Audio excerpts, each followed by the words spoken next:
সাত ভাই চম্পার মূল গল্পের আদলেই টেলিভিশন সিরিজটি নির্মাণ হলেও এর মাঝে থাকছে বিভিন্ন মৌলিক গল্পের সম্ভার। শুক্রবার এই নাটকটির উদ্বোধন ঘোষণা করেন তথ্যমন্ত্রী হাসানুল হক ইনু।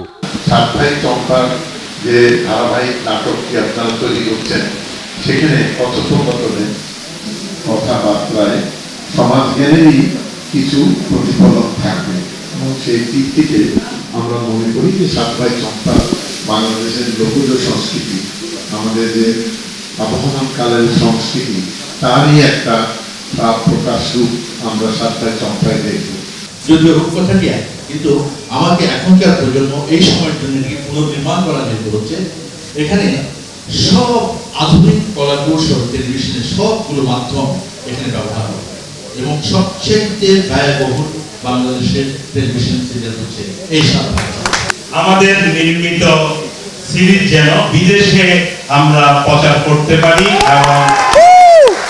এবং আমরা আমাদের পুরো টিম আমরা গত 6 মাস ধরে এটার প্রি প্রোডাকশনের কাজ শেষ হয়ে আজকে আমরা এই জায়গায় পৌঁছেছি। নাটকটির সাথে সংশ্লিষ্ট কলাকুশলীরা মনে করেন এই নাটকটি এদেশের দর্শকদের বিদেশি চ্যানেল দেখা থেকে বিরত রাখবে। ডিজাইনের ক্ষেত্রে সব জায়গায় দেখবেন যে আমাদের দেশেও যে ফর্মগুলো ওইগুলোর একটা ছাপ রাখার চেষ্টা। যদিও আমাদের দেশে এত বড় দরবার থাকে না আমাদের রাজপ্রাসাদগুলায়, আমরা ওইটার থেকে একটু বের হওয়ার চেষ্টা করি যে আমরা একটু বড় প্রাসাদ বানাবো, কিন্তু আমাদের এই মোটিভগুলো ইউজ করব। আজকে লাস্ট 8 মান্থ এটা সবাই কাজ করতেছে, অ্যাক্টিং প্র্যাকটিস, তারপরে অনেক গ্রুমিং হচ্ছে। তো হোপফুলি মনে হয় একটা বেস্ট কিছু দেখবে আমাদের বাংলাদেশের দর্শকরা।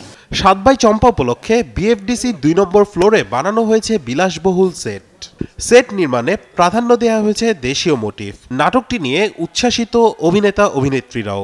আমি একটা ক্যারেক্টার, রাজা রানী, সাত ভাই চম্পা, এবং এটার মাঝে দিয়ে অনেকগুলো আদর্শ আমরা বাচ্চাদের মাঝে দেব। আমার কিন্তু মেইন টার্গেট হচ্ছে বাচ্চাদের কাছাকাছি যাওয়া। সব মিলিয়ে আপনাকে ভেতর থেকেই একটা ফিল দেবে যে আপনি একটা রাজদরবারে ঢুকছেন, এবং আমি ব্যক্তিগতভাবে মনে করি যে আমি ভেতরে ঢোকার সাথে সাথে আমার ফিল হয় যে এটা আমার দরবার। ব্যয়বহুল এই নাটকটি টেলিভিশনের দর্শকদের দেখতে অপেক্ষা করতে হবে আরও কয়েক মাস। 300 পর্বের এই নাটকটি প্রচারিত হবে চ্যানেল আইতে। রাশেদ আনিস, 71, ঢাকা।